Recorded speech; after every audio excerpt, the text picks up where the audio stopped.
Today we're making 4-ingredient flour tortillas. But before we do that, we have a birthday. Happy blessed birthday to our sweet friend and dear sister, Emily. She resides in the state of Kentucky. We hope you have a wonderful birthday this year and that God blesses you with all your heart's desires. Cheers, Emily, and we hope to see you soon. Welcome back to Cooking with Kayla D. I'm Kayla, and this is my husband, Randy. My disclaimer. If you haven't done so, please like, subscribe, and share. And remember to hit that notification bell so you get all the latest episodes as they release. For today's ingredients, this will make about a dozen taco-sized flour tortillas. You will need 1.5 cups of flour, 1 teaspoon of salt, 3 tablespoons of lard or Crisco or cold butter from the fridge grated, and 1/2 cup of water. And you want your butter cold if you're using butter because you don't want it to be melted or softened or it won't come out right. So first off, you're going to take your flour and put it into a mixing bowl. Like I said, this is a 4-ingredient recipe. It's quick, it's easy, and you might not want to ever buy tortillas again. Sprinkle in some salt. Mix that into your flour well. Next, you'll want to put your lard or your Crisco or your butter or even butter flavored Crisco. You just want it to be a hard substance. Once you have that in there, then you're going to go ahead and take your hands and you're going to toss it in the flour. Once you have it tossed, you want to kind of crumble it into the flour just as if you were making homemade biscuits. Once you have it completely crumbled, then we'll start adding in our water, but just make sure you do that. I even brush my hands against each other just to make sure we break it all up. That's the reason why we do not want it melted.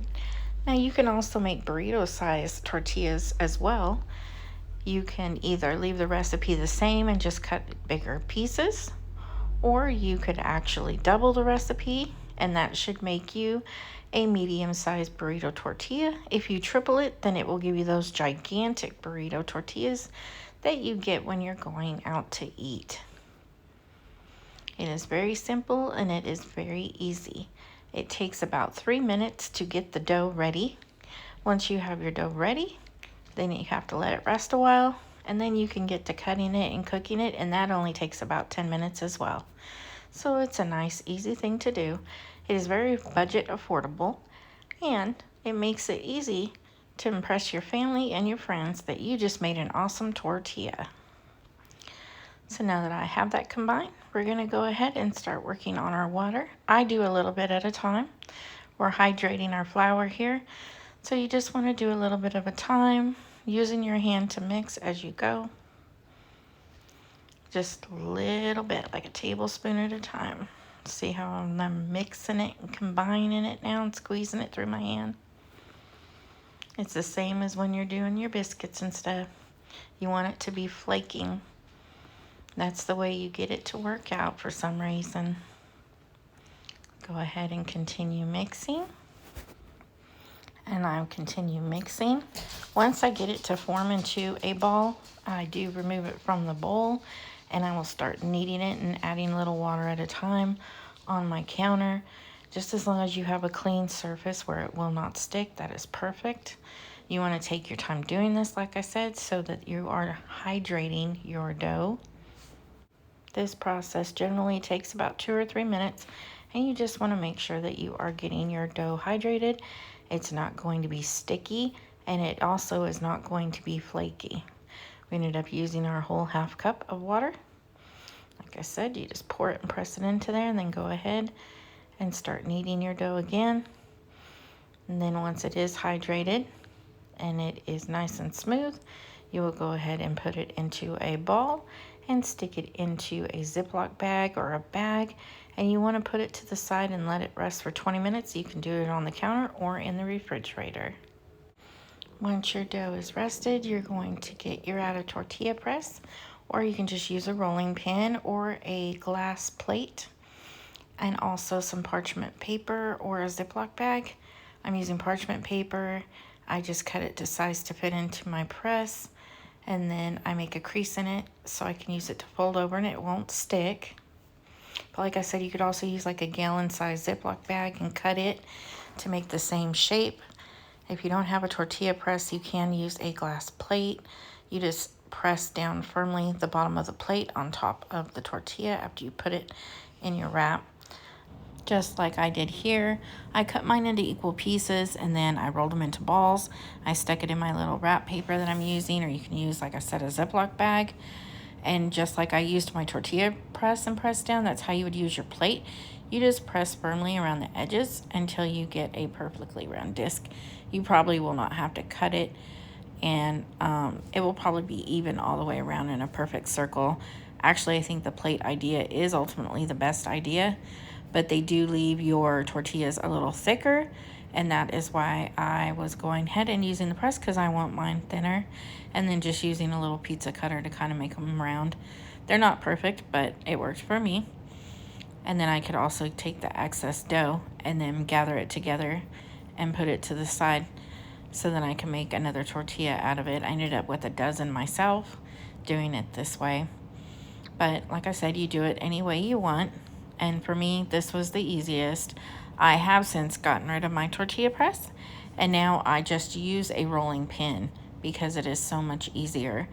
I think the wooden tortilla presses are actually better than these metal ones, but it is just a personal preference, and of course you try out whatever it is that you would like to do. And like I said, these are just the taco size, and if you want larger, then you adjust your measurements. I will have those adjustments down in the description area if you're interested, just to make it a little bit easier on you, and then you can go from there. And they will all be for a dozen. Every time I do it, it will be for a dozen. And then, so if you want it to be for like a half a dozen, cut it in half. If you want 2 dozen, then you would double what I've already put down in the description area. You just continue doing this until all your tortillas are done. I went ahead and just put this on fast forward just so you can see it being done a little bit faster. And now we'll get into heating these up. So I get a skillet, or you can get a cast iron skillet. Those even work better. You just want to heat that up to a medium heat. Once it is warm, you'll go ahead and place your tortilla flat in it. You do not want to put any oil or anything in this because you're cooking the tortilla. You're not serving it. You can right away, but you don't have to. You'll see the dough, it starts to change color. It goes from a creamy yellowish color to white as it's cooking through. When that cooks through and it has that bubble, that's when you'll flip it. See how mine are taco sized tortillas? So that's why I'll have in the description area if you want to do a little bit bigger, and then if you want the extra large burrito size tortillas.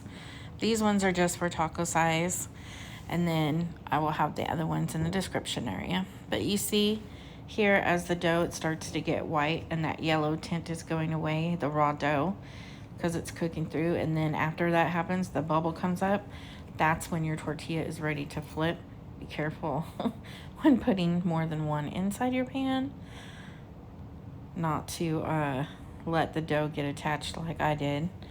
And see, then you'll just let it sit on the other side for probably half the amount of time. For some reason, the other side does not cook as long.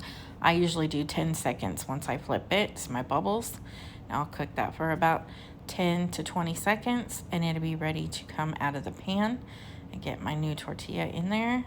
Get it as flat as I can.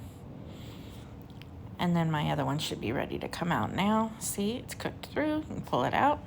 You can put these in a bag and store them, or you can go ahead and serve them up fresh. So like I said, you can make them ahead.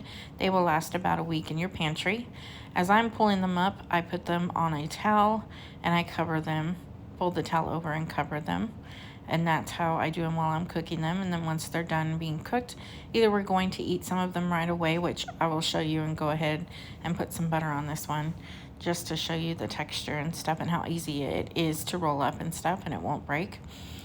But other than that, I will let them cool down for about 15 minutes in my towels, keeping them covered. And then I store mine in parchment paper. I will take parchment paper and just stick the tortillas in a stack in between the parchment paper and then slide it into like a gallon-sized Ziploc bag.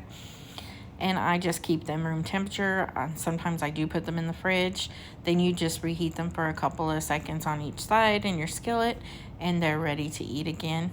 And they fold and everything. They're just perfect. But see, it's awesome. It worked out great. So there's your 4-ingredient flour tortilla recipe. Like I said, I'll have links in the description for the largers. And also stay tuned to the end for beautiful photos of Myrtle Beach, South Carolina. He will swallow up death forever, and the Lord God will wipe away tears from all faces. The rebuke of his people he will take away from all the earth, for the Lord has spoken. Isaiah 25:8. And here are your photos of Myrtle Beach, South Carolina, as promised. As always, we thank you for being here on Cooking with Kayla D. If you haven't done so, please like, subscribe, share, and remember, stay in that kitchen and keep on cooking.